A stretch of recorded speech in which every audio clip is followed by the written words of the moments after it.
Hey, what's up, cats and kittens? And shout out to all my Cerebralites. It is me, the Cerebral Diva, and I'm back with another episode of You Say What. Now, for those of you who are new to my channel, You Say What is your opportunity to chime in, to leave your 2 cents, and to be a part of the discussion that is happening here on my channel within my community of Cerebralites. Having said that, before you go another further, do yourself a favor, and while you're at it, do me a solid. Take a second to hit that subscribe button. Once you've done that, take another second to hit that tiny little bell so you can turn on your notifications, and that way you'll be kept in the loop so you won't miss a thing. Okay, so let's talk about the gag order.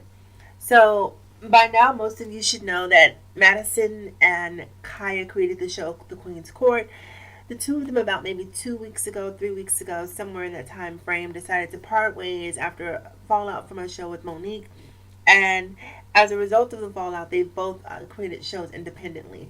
Now, Madison is going to continue to operate under the Queen's Court moniker, while Khia, who no longer had the legal rights to the Queen's Court, as Madison was the one who went and filed the legal documentation for that show, decided to create a new show called the Gag-Order.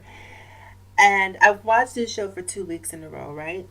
And for 2 weeks in a row, I had my fingers crossed because initially I thought to myself, if the two of them part ways, Khia is the more unfiltered one of the two, so she's probably going to have the more sensational show that people are going to tune into. But what I realized after watching this show for 2 weeks in a row is that without Madison, she really comes across as just an angry black woman. She's not funny in her own right. She's just mean, venomous, vitriolic. There's nothing really funny about watching her by herself. And what's also interesting is that she seems obsessed with the drama that's happening between the two of them. Yet she spends probably 45 minutes of the 40 minutes that she's on screen. Yes, I know 45 is longer than 40 because it seemed longer. She spent approximately 45 minutes of 40 minutes talking about how Madison should let it go. Just let it go, let it go. And what I realized in that moment is that Khia is one of those people that their definition of letting something go means let me have the last word. If when I say something and I feel like I've won, if you don't respond to me, then that means that you've let it go and I'll move on from it. But as long as you continue to respond to me, I'm super petty. I don't know how to walk away, so I'm going to respond back to you. So I think that there's a couple things I think, right? First of all, I learned last night that Khia is bipolar for one.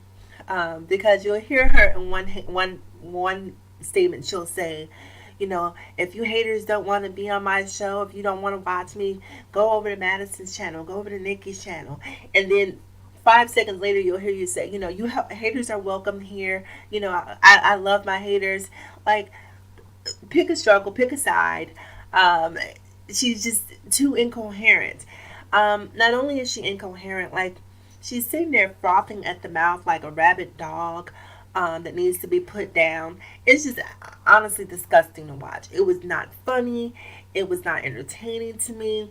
She talked a little bit about Safari and the penis pictures that have been sort of surfacing on the internet. She talked about Donna from Black Ink for a little bit. But most of all, she spent probably 45 minutes once again talking about the debacle that happened between she and Madison. Now, here's what I want to say about this whole thing, because initially it started out where she was upset about Madison, and what I've seen happen is that every single day, I don't know if it's the comments that she's reading, but she's seeming to find another reason to not want to do business with Madison. Initially, it was just about the technical difficulties and Madison trying to change the format of the show. Well, it was initially about the technical difficulties. Then it came to be Madison trying to change the format of the show. Now it's not about Madison trying to change the format of the show.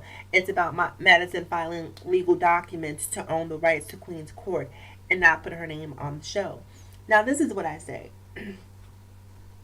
And you'll hear Khia say on multiple occasions, I've been doing this show for the past 10 years. You've been doing it in the past 10 years with absolutely no growth. No growth whatsoever. I've been gagging and roasting for 10 years. Great, you've done it, but what have you done with it? You've done absolutely nothing with it. So she's upset with Madison because Madison went and filed the proper legal documents to maintain ownership of the brand, which to me was the smart thing to do. Any person with any amount of business acumen knows that's probably the first thing that you should do before you even start creating shows, creating content. Now, Khia is an artist, and typically this is why artists have business managers, because business is usually people are either one or the other. You're either artistic or you're business oriented. Very few people can do both. And so sometimes the artist lives in that creative space where they don't really think about the business. The business will handle itself. And that's how you wind up being a Tony Braxton and some of these other athletes who make millions upon millions of dollars, and then you find out that they've gone bankrupt because you're an artist and you're not a business person. So anyhow, what I want to say to this whole thing about these business documents, and Madison filing them, is that I don't understand how people are falling for this notion that somehow Madison went behind Khia's back and filed legal documentation to create a business structure and excluded her from it. A, this is what I perceive to happen, and obviously I'm not a part of the inner circle, so I don't know exactly what happened. But Khia is she's a bull in a china shop. She's a person that's hard to rein in. She's a person that you have to walk on eggshells around and sort of really pick and choose your words carefully, because the slightest thing, the most innocuous thing can set her off. So you want to be careful about how you choose her words. So for me, that would have been a red flag number one. This is not someone that I want to do business with because she's too mercurial.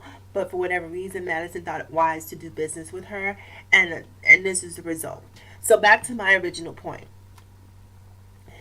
If I decide that I want to create a business structure, be it a corporation, and to be incorporated, what have you, unless you've given me power of attorney, and you can do that in a temporary status, I cannot attach your name to a business that you have not signed on to. So if I'm not able to rein you in to get you to focus on the business at hand, I don't have the power, because if you had the power to just arbitrarily sign someone's name to any business structure, that person is then liable for whatever wrongs may happen as a result of creating that business. So any debt that's created, if the business is sued, that person is on the hook for all of that. So Madison doesn't have the legal rights to just add Khia's name to a business structure. That's something Khia has to be present to do. That's something Khia has to agree to do. So if she hasn't agreed to do that without power of attorney, that's not something that Madison is capable of doing. So I don't understand why people are buying into this fallacy that Madison suddenly created this business structure behind her back and didn't let her know. And let's say that Madison did create this business structure behind her back and didn't let her know.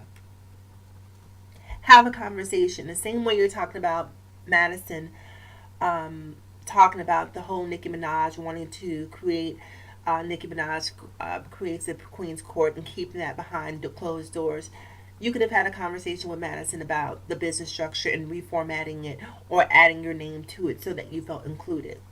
But you didn't. Not only did you not do it for the 10 years that you've been sitting on that red couch, when someone else had the presence of mind to do it, not just to protect themselves, but to protect the business that you guys are creating, you're vilifying that person, which I think is ridiculous. And I'm going to talk about another thing. So last night when I was watching the show, she kept misgendering Madison, right? She didn't blatantly call Madison he, but she was calling Madison Mandy. So if you watch the show, you know that they call Madison's nickname is Maddie, Maddie. So she substitute the first M-A-D in Maddie for M-A-N, man D.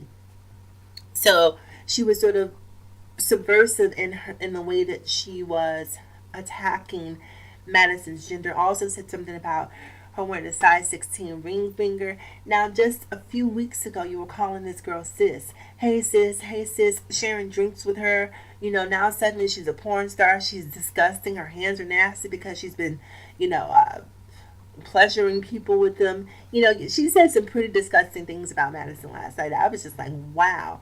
And if you watch any of Madison's response videos to Khia, she keeps continuing to say, I love her. I love this girl. I love this woman. I don't know what happened. And you can tell she's sort of been taking a soft-handed approach towards this, the fray that's happening.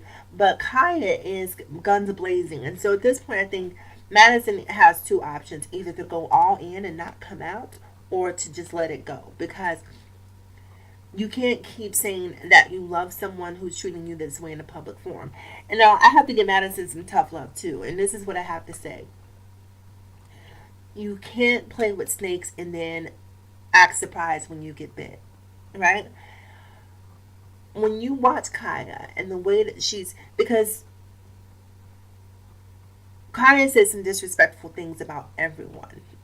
And if you sit around a person who's disrespectful and irreverent and shows absolutely, like, Khia loves you as long as you're playing within the confines or the parameters that she set. The moment you step outside of that, she has no time for you. So when Madison sits on the show and she watches Khia disrespect other people within the LGBT community, other women, and you sit there and you laugh with her, then to me, you're complicit. And to me, you knew that this was her character. You just thought, for whatever reason, that there was a moratorium, that she wouldn't go as far as to spew that venom in your way. Well, guess what? She has.